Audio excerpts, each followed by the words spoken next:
Killing মিশনের অংশ হিসেবে তাকে হত্যা করা হয়েছিল।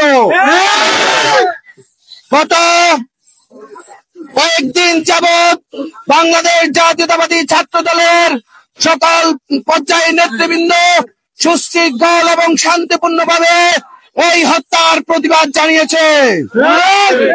আমরা গত 17 বছরে প্রতিবাদ করতে করতে 5 আগস্ট ছাত্র জনতার আন্দোলনের মুখে স্বৈরাচারী ফ্যাসিস্ট শেখ হাসিনার পতন এবং এই দেশ থেকে বিতাড়িত করেছি।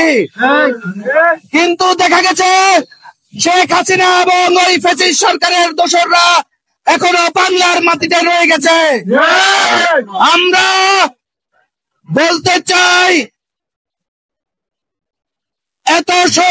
এত ছাত্র জনতার রক্তের বিনিময়ে যে স্বাধীনতা অর্জিত হয়েছে, এই স্বাধীন বাংলাদেশে এসে আবারও যদি ওই ফ্যাসিস্ট শেখ হাসিনার দোসররা এবং নতুন করে কেউ শেখ হাসিনার প্রদর্শিত পথ চলার চিন্তা ভাবনা করে থাকেন, আপনারা বোকার সঙ্গে বাস করছেন।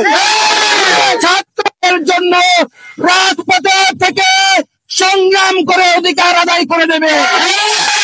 তাই আমি বর্তমান সরকারের উপদেষ্টা এবং প্রশাসনের ঊর্ধ্বতন কর্তৃপক্ষকে আবারও হুঁশিয়ারি দিয়ে বলতে চাই, জাতীয়তাবাদী ছাত্র দলের ছাত্র নেতাকে হত্যা করা হয়েছে।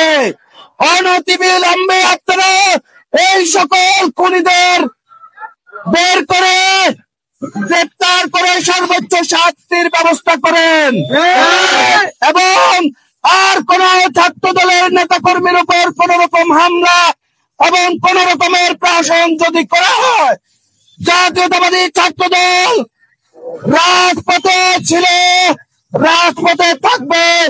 এই সকল হত্যাকারীদের বিচার নিজেরাই করবো ইনশাল্লাহ।